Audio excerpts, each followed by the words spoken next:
This video is sponsored by Skillshare. Skillshare is an online learning community with thousands of online classes and members across 150 countries who come together to find inspiration and take the next step in their creative journey. The latest class I took was Learn to Draw Daily Practices to Improve Your Drawing Skills by Gabrielle Bricky, and I just love how she divided the class into simpler lessons. She went over different ways of drawing, just like how I was taught, and it was such a great refresher to relearn those basics again that I've forgotten to use these days. When it comes to painting, being able to draw and understand the basic form and structure of the subject you're painting is very important.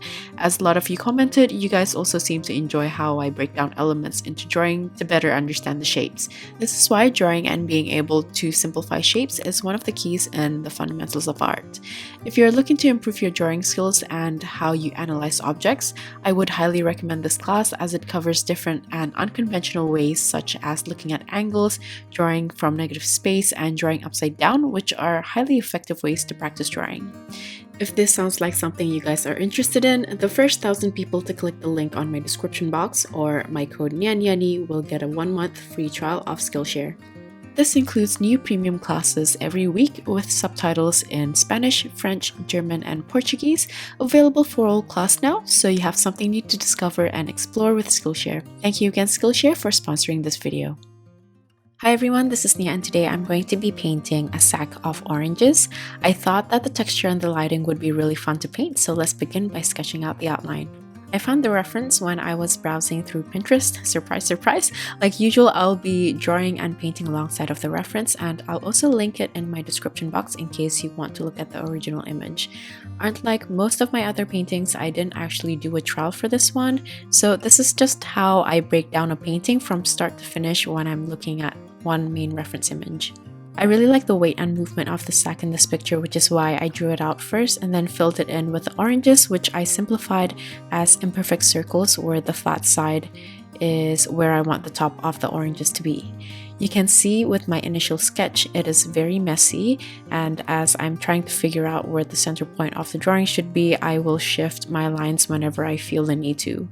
The most important thing here is to draw very lightly and look at the overall composition instead of separate elements before drawing out the detail.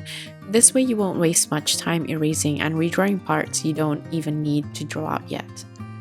To draw lightly, it helps to hold the pencil further away from the tip, which will lessen the weight you put at the tip of your pencil, and I also let my mistakes stay where they are if I haven't found the correct line yet, because the wrong line will help my eyes to avoid drawing at that same spot again, creating the same mistake. I shifted the position of the orange and the leaf slightly to fit the frame that I have, and as you can see, I'm not looking to draw with photographic accuracy. I just want to get the overall idea of the subject.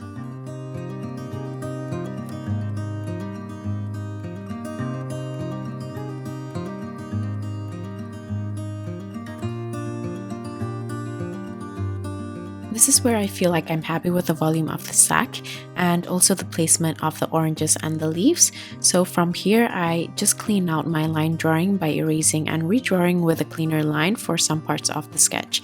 So this way it's much easier to follow the lines as I paint later.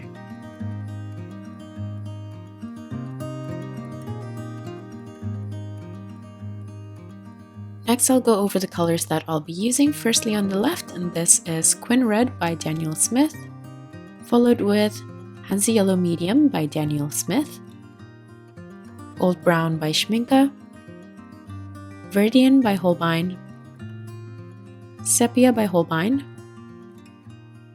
Buff Titanium by Daniel Smith, Ultramarine Deep by Holbein, and Bleed-Proof White by Dr. Paige Martens.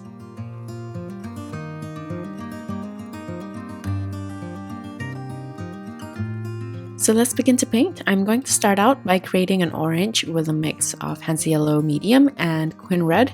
The more Quin Red in the mix, the darker the orange, and the more yellow, the lighter it will be. I want to have both mixtures ready, and I'm going to paint on the base color with a very light consistency first of the light yellow. After that, I'm going to continue with the medium to thick consistency of the light orange, followed with the dark orange, and dot it around the wet surface so I can start to create the base of the orange texture. While painting this, I tried to avoid painting on the highlighted area as shown in the reference image, and I want the color around the highlighted area to be lighter as it's closer, so the change of color isn't as abrupt. While dotting the texture, I want to leave out bits of white negative space, and I want to make sure that the white dots are very fine and organic in shape. And I'm just going to do the same thing for the rest of the oranges before I move on to the next step. As you're painting the light base, make sure that the surface isn't too puddling wet. You just want a little bit of dampness before you dot in the textures. If not, the dots will just bloom and travel outwards too fast, and everything will become blurry and you will lose the texture.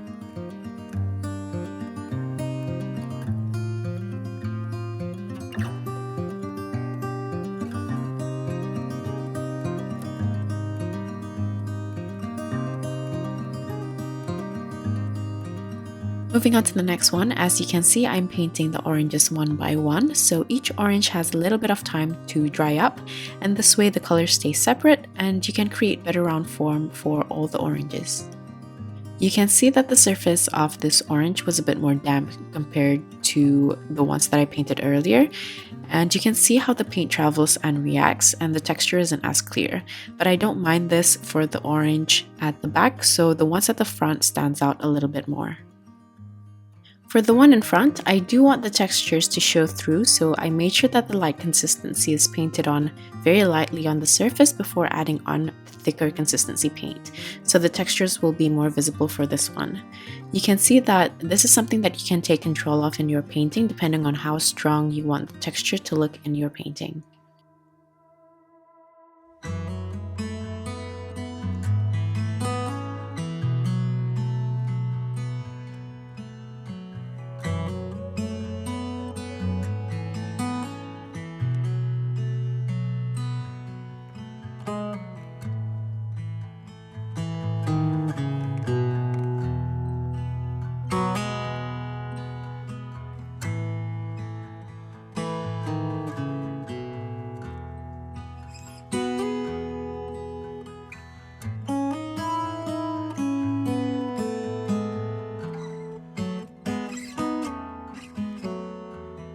Next, I'm going to paint the sack. For the color, you can actually use yellow ochre with buff titanium, but for this, I just mix up my own brown using Hansa Yellow Medium with gold brown and a bit of sepia and quite a lot of buff titanium.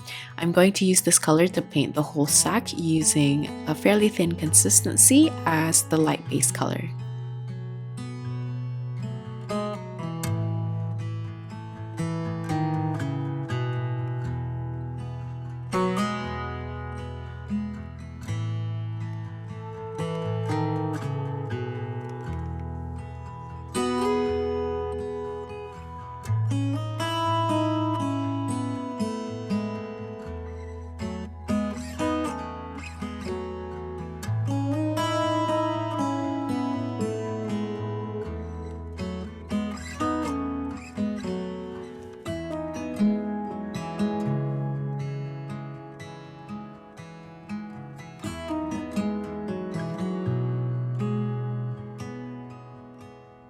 Once I'm done painting the whole sack, I'm going to go back in with the same color in a thicker consistency, and I'm going to map out the shadows on the sack.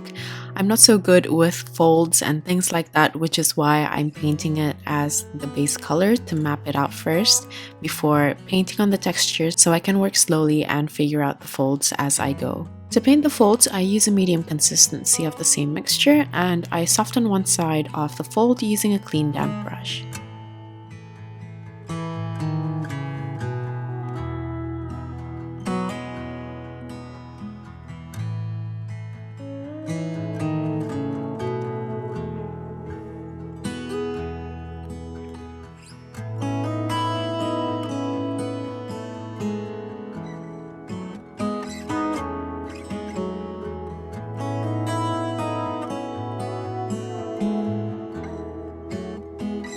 Next, I'm going to use the same color mixture but without the buff titanium to lighten the brown. I'm going to layer this on top of the folds that I painted to darken the value of the shadows.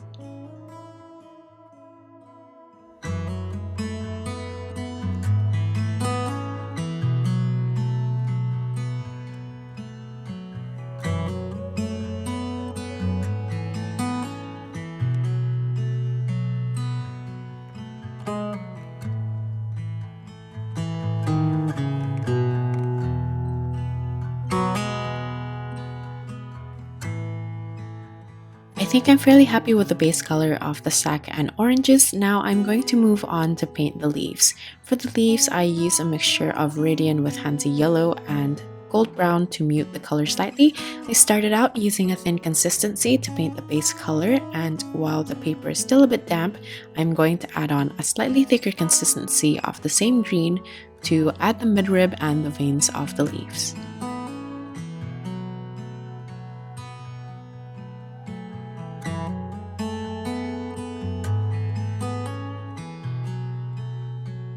I like to paint 2 to 3 leaves at a time, so the first leaf has a bit of time to settle and isn't too freshly wet to paint on the next layer, but I'm basically just going to repeat this for the rest of the leaves.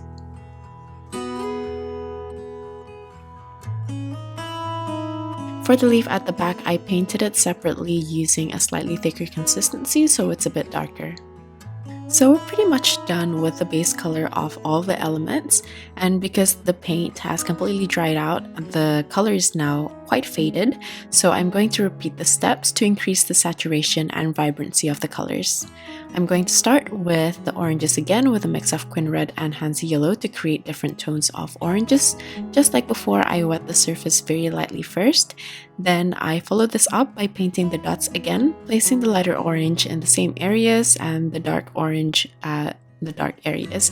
But if you've missed out certain places to place the dark orange color, you can also go back in to fix it up. Once I'm done with that this time, I'm going to add on a little bit of gold brown to the orange mix and paint on the shadows on the oranges. Because the previous orange that I painted is fairly wet, I'm going to paint the orange at the bottom first, so the first orange has time to dry out a little bit before I paint the ones next to it.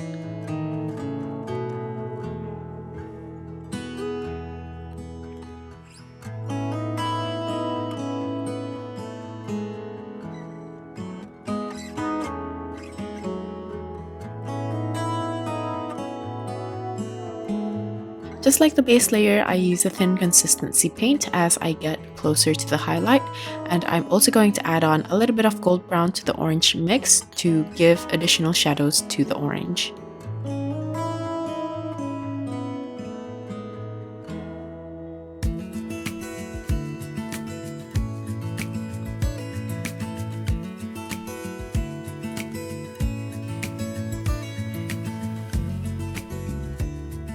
I'm going back to the orange at the top now after I've given the previous orange some time to dry off, and I'm just going to do the same thing for this orange as well. For the last orange, because the base color is fairly blurry, I didn't wet the surface this time to give a bit of subtle texture as well.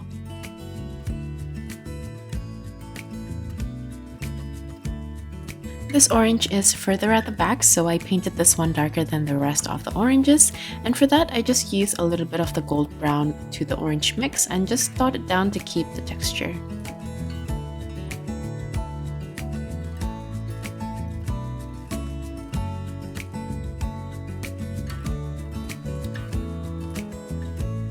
I'm still not happy with the vibrancy yet, so I'm just going to layer on more color to the oranges again, and this time I'm not going to wet the surface, I'm just going to add on the color where necessary. The goal is still to increase the vibrancy, and this includes the shadows in between the oranges as well with the added gold brown.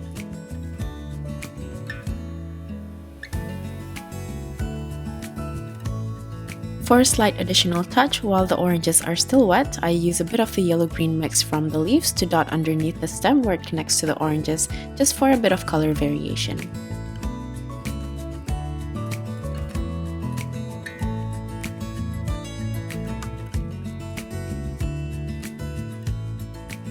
For the really dark shadows between the oranges, I used a mix of gold brown with a bit of sepia, and I'm going to paint this right at the edges of the shadows. I'm going to be careful to create clean edges between the oranges, but where it connects to the orange, I kept the dotted texture.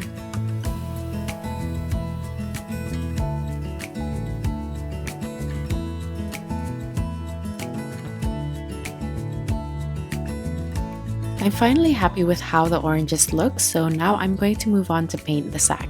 I'm using a mix of gold brown sepia with the orange mix and also a bit of buff titanium, and I'm going to switch to my liner brush to paint the texture on the sack. For this, I use a medium consistency and I just want to do simple crisscrosses. As I do this, I follow the curvature of the sack, including the folds. So essentially, I'm just painting on the cross contour lines of the sack, but very closely together. It's okay if you disconnect some of the lines as long as they're not too short, but I personally like to do this in sections so I can really focus on the curves of each area. If you remember my candle painting from last year where I painted the candle on top of a burlap mat, it's more or less the same type of texture, but I'm just going to try to add less layers for this one so it's a bit easier to understand. You can see that the top section of the sack is folded over, so for that area I want to definitely paint it separately to the bottom. I'd even try to slightly angle the vertical lines so the lines are not connected to each other, so they look like separate areas.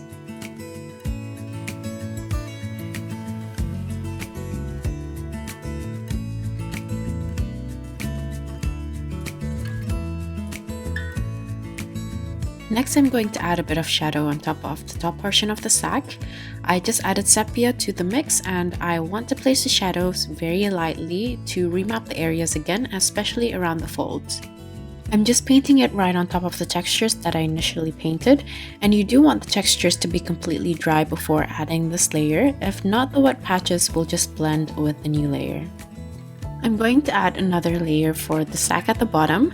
I felt like this section isn't dark enough, so I'm just going to paint the left side as well as the folds on the right, and just make sure that it's completely dry before painting on the textures on top.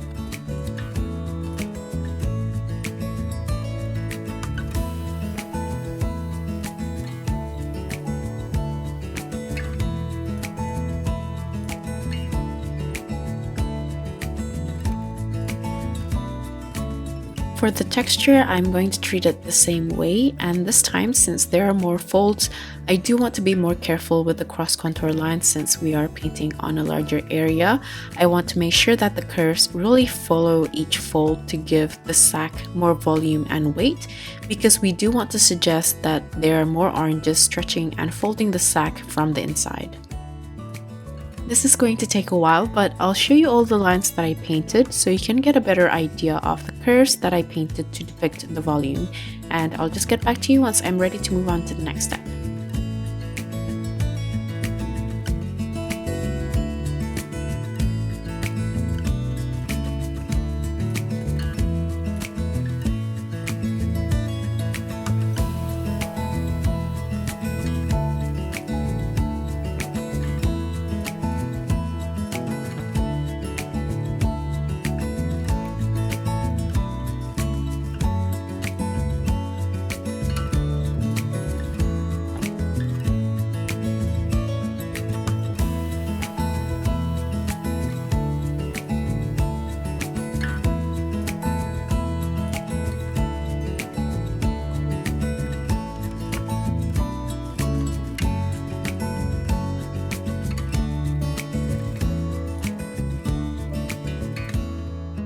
Okay, so now I'm pretty close to covering all of the sack, and you can see that the texture is a bit overwhelming at the moment because it's too clear and we need to soften it.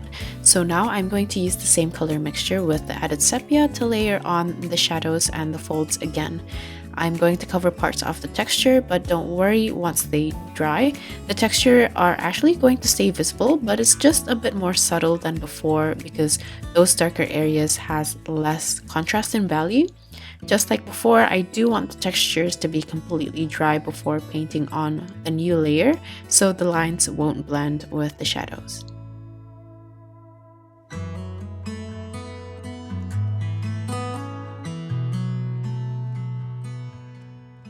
After that new layer, the sack is a bit too wet to work on, so I'm going to move on to a new spot and paint the leaves again.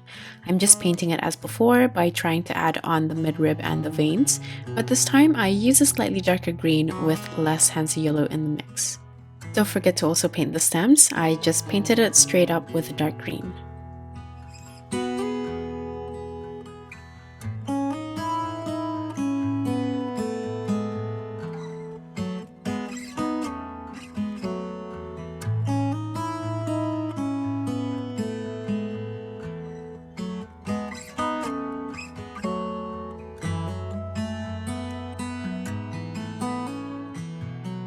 For an even darker green, I just use Aquarius green with gold brown in a thick consistency to paint on the leaf at the back, and also added details for some of the leaves.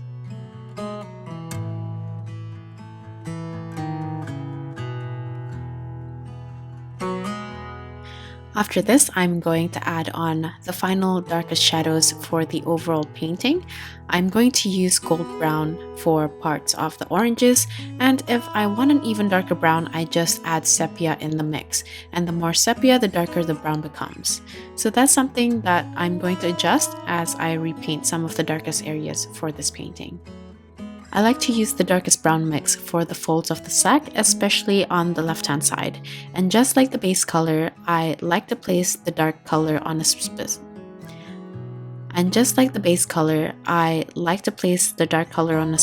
area, and then I blend the rest to soften the edges using a clean damp brush.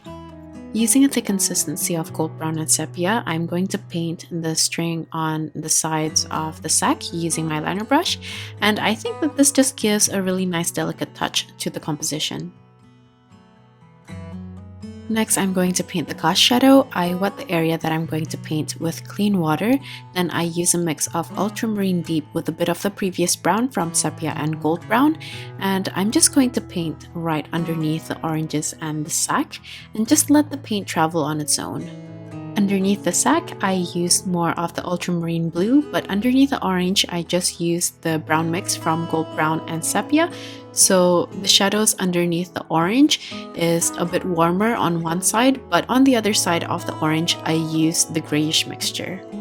After this, I'm just going to darken smaller areas like underneath the leaves to separate it from the orange, because at the moment, the value of those colors are a bit too similar.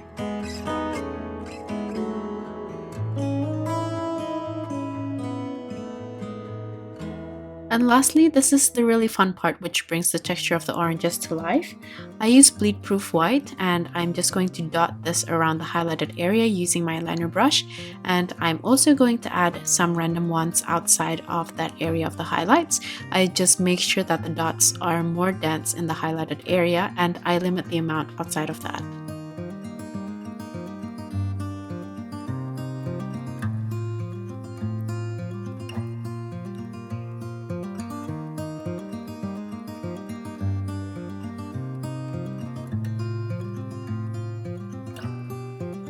I'm also going to add really thin lines along the stem of the oranges, as well as erase the remaining pencil marks that I didn't clean up at the beginning. As a final touch, I want to add a tiny bit of splatter on the left near the orange, and I also want to add it on the right hand side next to the sack, but I realized that I used too much brown for the right hand side and I didn't end up liking it, so I covered it with a thin layer of bleed proof white to lighten the brown, but please don't make the same mistake as I did because it can be easily avoidable with a bit more care. Anyway, despite the mistake, I really enjoyed painting this one and I'm quite happy with how it looks overall. Like usual, the list of tools that I used as well as my social media links will be in my description box. If you're still here, thank you so much for watching till the end, and I'll see you at the next one. Bye!